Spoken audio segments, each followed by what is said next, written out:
Boa tarde, pessoal. A gente está começando toda quinta dia de live e hoje com o tema sobre sotaques, trabalhando sotaques com Ana Maria Paresi. Bem-vinda, Ana. Muito obrigada pelo convite. A Ana está nessa atual gestão do conselho, né, como conselheira no 8º colegiado, né, Ana? Então a gente aproveita essa live para apresentá-la para vocês também, para quem ainda não a conhece, assim como a gente tem feito com outros conselheiros dessa gestão.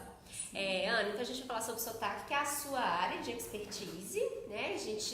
Você é muito conhecida por trabalhar com atores, preparação de atores, jornalistas, enfim. E aí quero que você responda a primeira pergunta, que talvez esteja as pessoas, principalmente os pontos que não trabalham com essa área, né? E aí, é possível retirar ou mudar um sotaque? É possível. E aí, conta pra gente como é que isso é feito na fonoaudiologia. Acho que primeiro é importante a gente pensar pelo que sentido que faz a gente tirar ou modificar um sotaque. O sotaque, ele é uma marca da pessoa.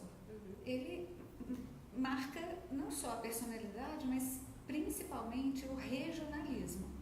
De onde eu venho, de onde eu sou, minha origem familiar, inclusive, independente do território, né? A forma como uma pessoa fala é a marca dela. Então, o sotaque, ele vem carregado disso tudo. Então, por que mudar um sotaque? Existe essa especificidade também. E como você mencionou no início, muita gente pensa que só os atores precisam tirar o sotaque, ou eles falam neutralizar o sotaque, mas pensando neles, a gente também tem que colocar sotaque. Novelas de época, novelas regionais, porque você não tem exatamente uma gama tão grande de artistas falando só aquele sotaque. E isso também não caracteriza o nosso Brasil. Sim, né? São muitos sotaques. São muitos sotaques. Levando em consideração que as TVs, principalmente para cinema, novela e séries, estão em São Paulo e no Rio de Janeiro, os outros estados que têm o sotaque muito marcado, como Minas Gerais, Goiás, eles precisam de neutralizar porque fica difícil conseguir um papel. Era clássico a marca regionalista ali do Leblon nas novelas do Manuel Carlos, por exemplo. Então, nenhum baiano, mineiro ia conseguir um papel numa novela dessa com um sotaque muito marcado. Então, é possível sim, tanto tirar quanto colocar, introduzir um sotaque para que a pessoa desenvolva a performance necessária, a demanda necessária. Ana é só artista? Não. Tem os jornalistas.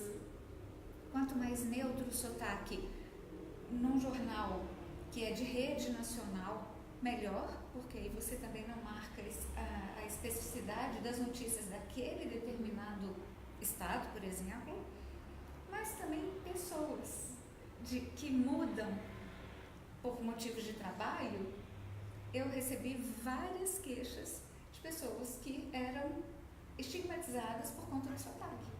Então eu vou fazer um gancho aqui. Eu quero te fazer uma outra pergunta, depois a gente volta e você conclui.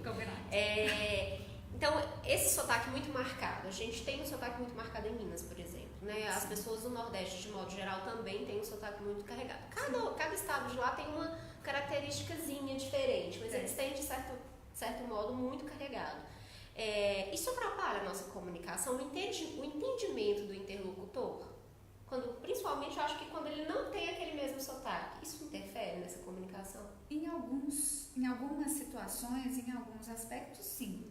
Porque junto com o sotaque tem um vocabulário diferente. Principalmente região norte e nordeste, tem um vocabulário que vem junto com o sotaque que dificulta, sim, a comunicação, não no sentido relacional, mas gera curiosidade e muitas vezes gera as perguntas desconfortáveis, como: o que é isso? De onde você é? Né? Bem mineiro. Bem mineiro. De onde você é? Ou, ao contrário, quando eu falo do estigma, um estigma pejorativo, você é de Minas, né? Aí começa a usar uma forma de falar que diminui entre aspas, competência da pessoa. Isso acontece também com os nordestinos, de modo geral. Por que isso atrapalha a comunicação? A gente tem que pensar que a comunicação é o global. Ela não é só a fala, não é só o sotaque, não é só a qualidade da voz, é um conjunto que forma a imagem que você leva para o outro. O sotaque, em alguns momentos, quando o outro enxerga como pejorativo, como eu brinquei a questão de Minas, em São Paulo, sem desmerecer, obviamente, os paulistas, eles até gostam do nosso sotaque, mas quando ele fala, você é de Minas, né? Dá uma carregada na questão do caipira, de ser caipira, e por isso não ter competência. Com o nordestino a mesma coisa. Você é do Nordeste, você é da Bahia? Preguiçoso. Então, gera um problema de comunicação nesse sentido também. Não apenas da palavra, da compreensão, mas também para a imagem que a pessoa passa através do sotaque dela. E aí, para voltar então, tem alguma pergunta, minha mãe? Pessoal vou pedir para vocês enviarem perguntas para a Ana, para a gente aproveitar esse assunto que é tão legal, tão gostoso de falar, e de ouvir a Ana falar, como eu sempre falo com ela.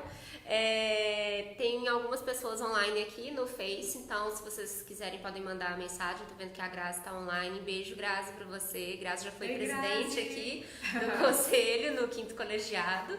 E aí vocês podem enviar perguntas que a Ana responde. Então vamos voltar lá no início, Ana. E aí, tudo isso que você explicou, a importância dessa adequação, principalmente para nesses casos que você colocou aqui, como que o fonoaudiólogo então trabalha para reajustar ou minimizar ou até instalar um novo sotaque se for necessário? Sim. Eu divido o meu trabalho em 3 etapas. Não significa que tem que ser uma, depois a outra, depois a outra. Isso pode acontecer simultaneamente, né? Mas o primeiro passo para a gente transformar ou tirar um sotaque é a escuta.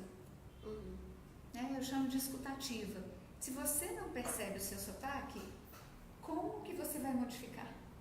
É muito mais difícil quando você está no seu meio e todo mundo fala como você, na sua casa, seus amigos, e aí você não percebe, fala, eu fui fazer um teste, os atores, essa é a frase clássica, eu fui fazer um teste lá em São Paulo e eles falaram que eu tenho sotaque, mas eu não acho que eu tenho sotaque. Claro, ele tem inserido naquilo ali onde todo mundo fala igual. Aí eu devolvo a pergunta, certo, mas e essa pessoa que te avaliou lá em São Paulo, ela tem sotaque? Claro, né, Ana? Eu falei, pois é claro para eles também que você tem o sotaque de Minas. Então, o primeiro passo é trabalhar essa escuta. Como eu falo? Ouça a si mesmo, não é fácil. E quando os artistas eles têm uma escuta diferente, quando eles são alertados, na sessão seguinte eles voltam, minha nossa, eu falo muito feio. A questão não é ser bonito ou feio, é que realmente quando você percebe as nuances da entonação que marcam o sotaque, fica muito evidente. E aí eles entendem por que eles não foram aprovados no teste. Então, o primeiro passo é a escuta. O segundo passo é trabalhar a articulação. Velocidade também da articulação, velocidade de fala, aliado quando eu falo de articulação, não é só articular bem, é falar as palavras completas. Mineiro come.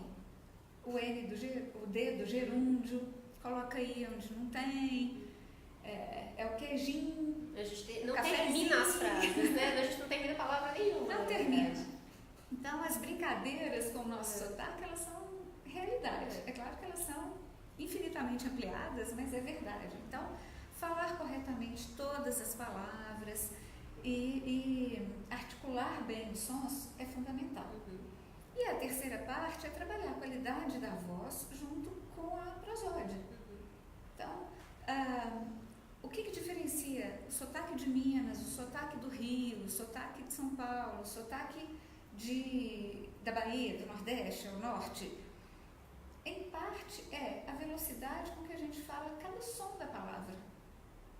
Então, trabalhar essa associação da articulação com a velocidade faz toda a diferença no sotaque. Então é assim, são 3 passos que eu construí para conseguir neutralizar o sotaque. E que aí o fonoaudiólogo que está assistindo a gente vai construir a a didática didática, dele. exatamente. Por isso que eu falei, isso acontece simultâneo, dependendo da avaliação que você fizer. Você começa por um ou por outro, dependendo da urgência. Ana, eu tenho teste daqui 15 dias. Então, você tem que fazer um pacotão intensivo com um trabalho específico para aquela demanda, né? Legal, Ana. Perguntas, Milena? Bom, então a gente vai encerrando, foi muito legal. E aí eu quero falar com o pessoal que, para quem não sabe ou não conhece a Ana tem uma coluna na Band News daqui de BH que é super legal, que ela fala sobre comunicação. Então tem tudo a ver com o que a gente está falando aqui. Deixa pro pessoal seguir a Ana coluna, fala como chama, onde que eles encontram na internet para poder te ouvir.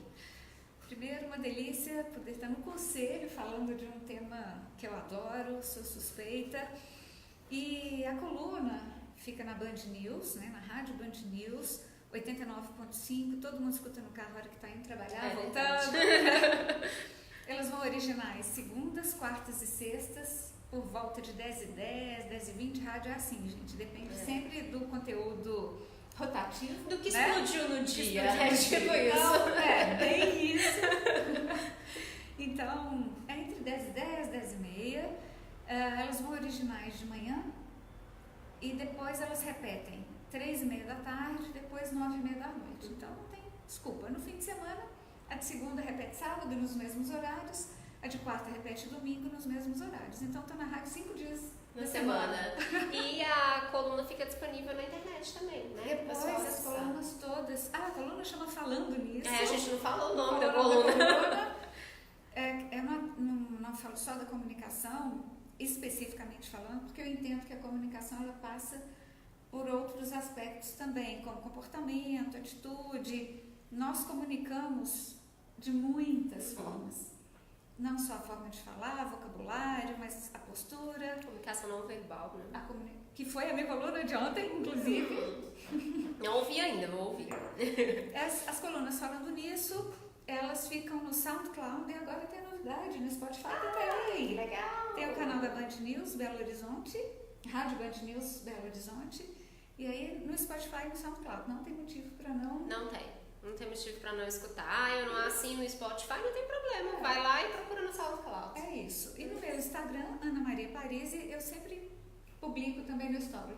Então stories, tá bom? Então escutem a Ana, que a coluna dela é realmente muito legal. E é isso, a gente volta semana que vem. Semana que vem lá de Brasília a gente vai fazer uma coluna especial com o conselheiro Danilo Montovani, que é do Conselho Federal. Então a gente solta o que a gente vai conversar com o Danilo aí durante a semana, tá? Então obrigada pela presença de todo mundo e até semana que vem. Tchau, tchau.